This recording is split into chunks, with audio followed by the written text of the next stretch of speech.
Okay, Garrick Pang here. Here we are in what I call Pastor Garlick's kitchen.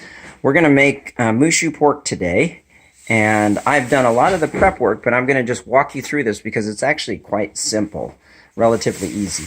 The first thing I did is that I took some eggs, and you can use as much eggs as you like. I actually used 4 eggs, which might have been a little bit more, but I beat the eggs together, and then I fried them in this nonstick pan. I like the nonstick pan because it's just a lot easier. It's easier to fill things. And here's my little assistant here, Sammy. He just showed up. He doesn't want to be on the video.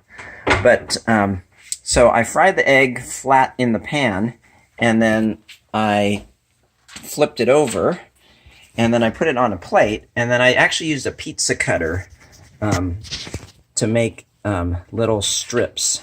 So I cut it up so that it's now all made up into little strips. And if you beat up the eggs nicely, then you get this really nice fluffy texture to them. So that's nice. And then I cut up the cabbage, and in terms of the order of how you do things, you don't have to cook the eggs first, but I just did that to get them out of the way. Then I cut up the cabbage, sliced nice and thin. Cut up mushrooms. I use just regular mushrooms, but you can get the exotic, shiitakes or wood ears or whatever. I got some pork. We got a side pork here, and I just sliced off some of it. And then I cut it up into really fine strips, as you can see here. And then I like to use water chestnuts, but I didn't have any. So I'm improvising a little bit. I cut up some celery into fine sections, so that way it ends up just giving it some extra texture. So that's what I'm using today. If you go online, you can find other ingredients that people like to use. And so I've got my pan here. I've got it on high. It's getting hot. You do want to make sure that the pan is good and hot. But what I'm going to do is I'm going to actually put the pork into a bowl, and then and I'm going to start. My ingredients that I have here, the sauces, I've got avocado oil, which I like because it just has a high burning temperature and isn't overly flavorful. I have hoisin sauce and soy sauce. All right, so just trying to juggle here because I only have, I'm not dropping my phone, but I got soy sauce. And open the soy sauce here, and because I'm trying not to touch my phone after I touch the pork.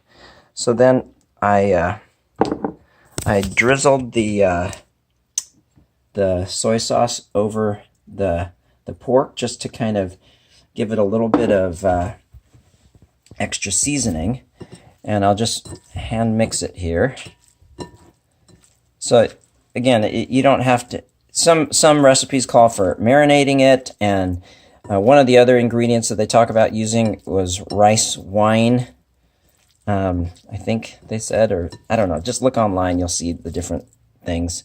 But this will just give a little bit extra flavor. One of the other things you can do after you put it in soy sauce, but I didn't have any today, which is to just rinsing the pork off my hands, is to use actually some cornstarch. If you coat the pork with cornstarch, then you can end up having a little bit nicer, a little bit more, what's the word? Tender pork. But okay, my pan's really hot. I just added avocado oil. I'm gonna turn the fan on. Sorry for the sound. Okay. But then I'm just going to take my pork, and again, you can use some garlic in there too if you like. And then I just love these little tong things because you can move things around and stir them. Doesn't need a lot of time in here. Basically, you're just kind of browning it and giving it that flavor. Again, I like the nonstick pan because stuff doesn't stick, all right? And so you're getting the little strips of of pork. Now, I put on my Facebook a little while ago that I made Moo Shu chicken because on that particular day we didn't have pork. So you can make this with anything. To make it with beef, chicken, pork, to make it with tofu. You want to go for the vegetarian type variety. And so you just throw it in here, you stir it around. You want to keep stirring it so it doesn't burn. And then what I'm going to do, see, that's all it needs, because it doesn't need to be like majorly cooked. But you can see it's got some nice little browning to it. Turned off the stove. I'm going to take my dish that I originally had it marinated in. I'm going to rinse it out. A little soap. Scrub that out a little bit, just because it had raw pork in it. Okay. And so now this bowl is ready. Then I'll just take the pork out and just drop it into the bowl and set that aside.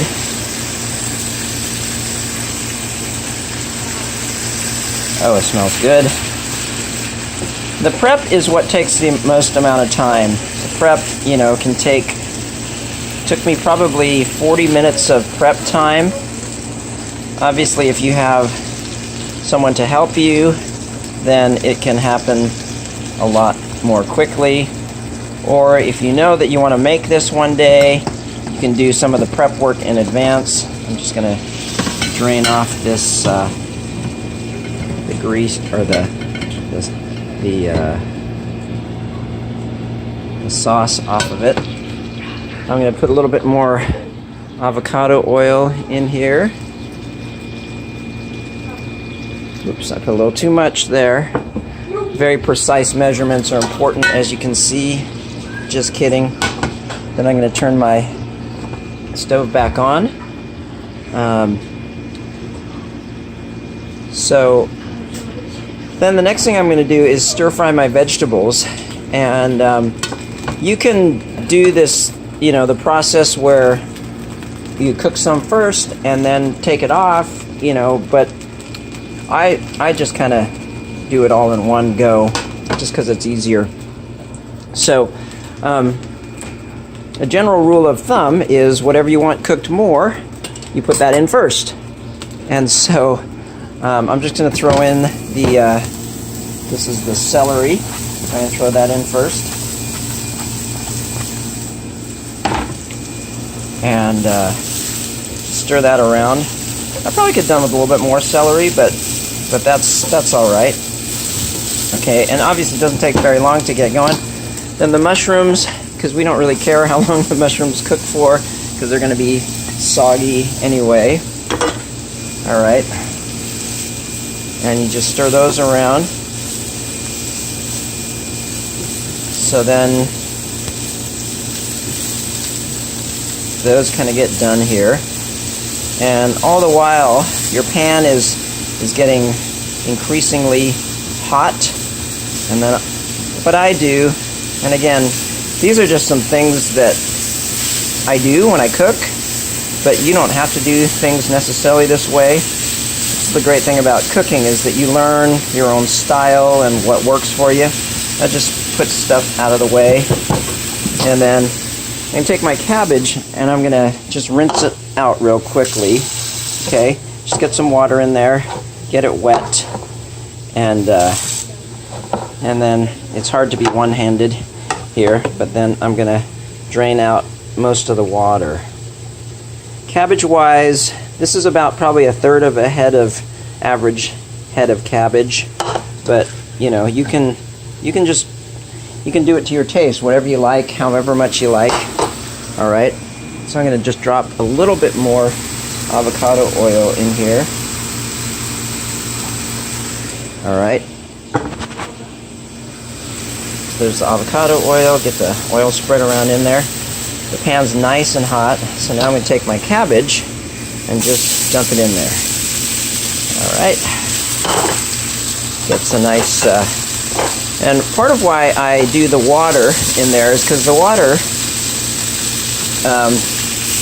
serves to kind of steam it as well at the same time as it's kind of frying up. All right, it's got the mushrooms and everything still on the outside. The cabbage will need a little bit of time to cook. And as I just mentioned, kind of steaming it helps the process to go a little bit quicker. And so I've got my cabbage here left in my bowl. I'm going to add a little water, rinses out the extra pieces of cabbage, and then I just kind of pour some in here, and it ends up kind of steaming it a little bit. Now, we have a nice flat top electric range, but if you add gas, it makes it a lot nicer because the heat comes on instantly, goes off instantly, and you know, so this just takes a little while to do, and so again, remember we've got our scrambled eggs here, and we'll add those kind of at the end. We'll just mix all the ingredients together, and the key flavoring to the Moo Shu is the hoisin sauce. Okay. And you can get this at any, you know, most grocery stores carry that now. Used to be you have to go to Chinatown, or as everybody likes to call it now, the International District. But it was always Chinatown to us growing up, and so we would go to Chinese stores there to get our things. So things are getting a little bit wilted now, so that's good, and we can kind of stir it together. And the way that I learned to cook is that when I was growing up, we had a little rule in our house, and that rule was, if you cook, you don't have to clean up. And so so I thought, well, the more I cook, the less I have to clean up. And so, and also I just loved hanging out in the kitchen. I was my mom's little prep cook when I was little. And so she would tell me things to do, and I would do it. And then the other, this is our little secret, is that the chef's helper always gets samples. That's what she would say. And so so that was the other thing, is because if I'm helping her, and I'm not just smelling the good food, but I'm getting to try stuff as well. So here's our cabbage mix. Now I'm going to add the hoisin sauce. And again, you want to be very precise in your measurements. I'm being facetious here, of course. So you want to just get some good mixture of flavorings. Oh my gosh, that smells so incredible. And then I'm going to go ahead and add the scrambled eggs back in.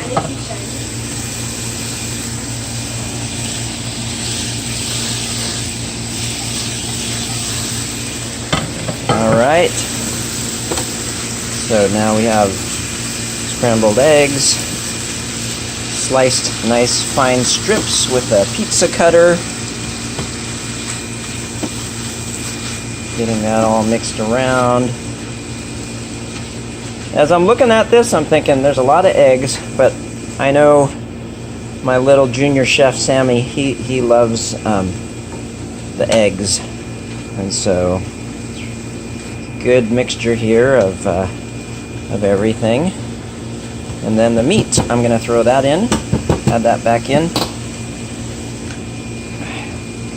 And these tongs, by the way, these are the best thing because they're good for non-stick, and they're not the super large ones, so they're really a handy size. And if you go down to Costco, locally here, the Tukwila Costco is the only place that has them. Well, actually, the only place I've been to has them. They might have them up in Linwood too.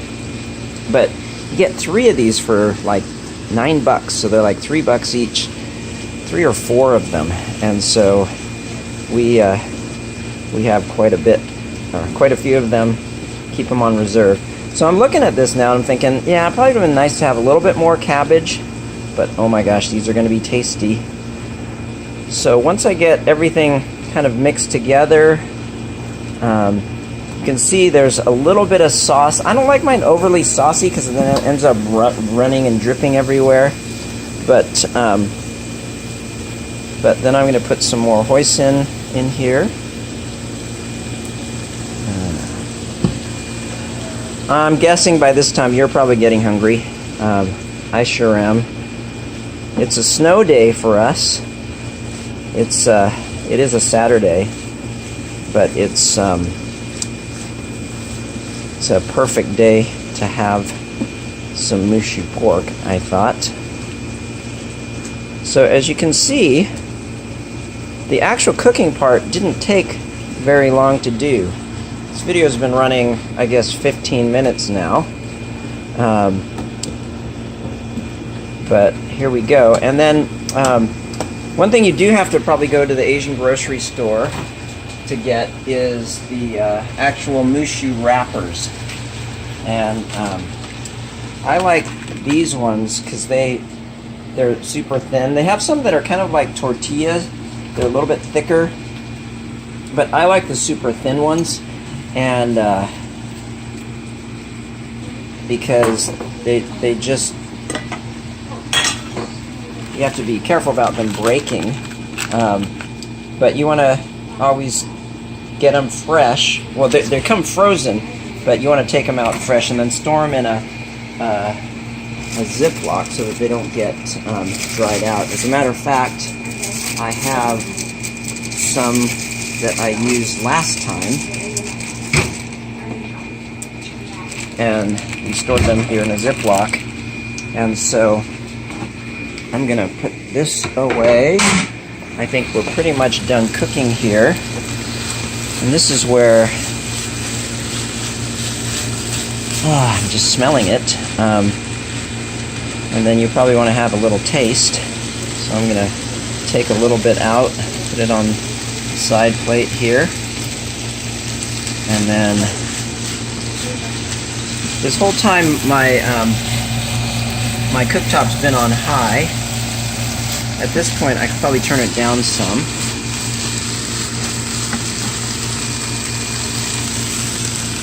And my little sample there, I'm gonna get a fork and taste it to just kind of see seasoning wise. I didn't use any salt or pepper.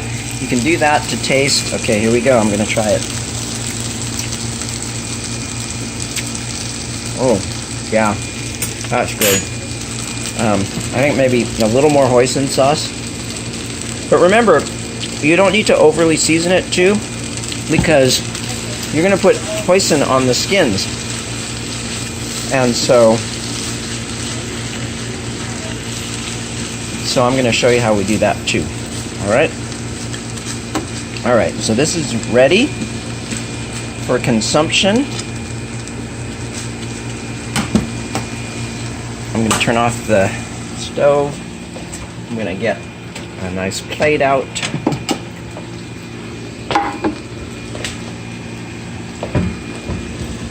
I'm going to turn off the fan. So, I'm going to get my wrapper out here.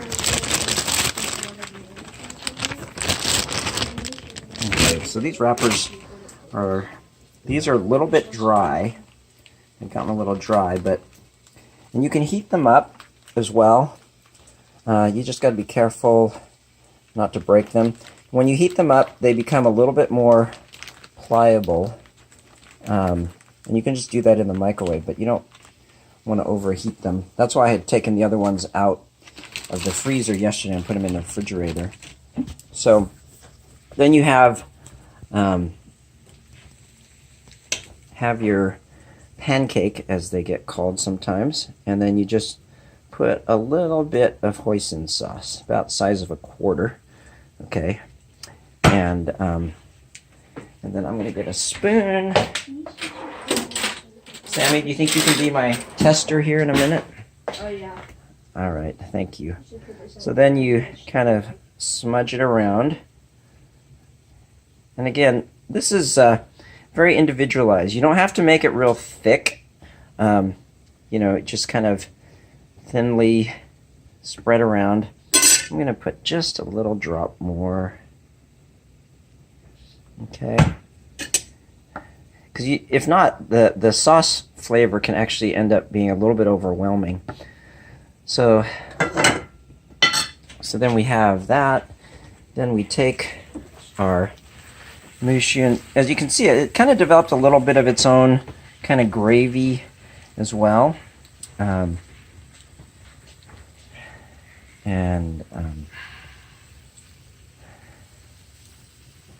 so we transfer some over. You don't want to overfill it either, because if you do, then it can end up kind of splitting out from being too full.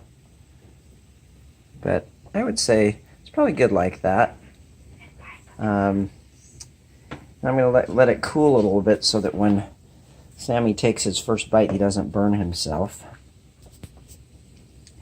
And so then you're going to fold it over, and the way I like to do it is I fold it over just a little bit above, or a little bit less than half, and then you can just fold it twice over again. I'm trying to do this one-handed, which isn't easy.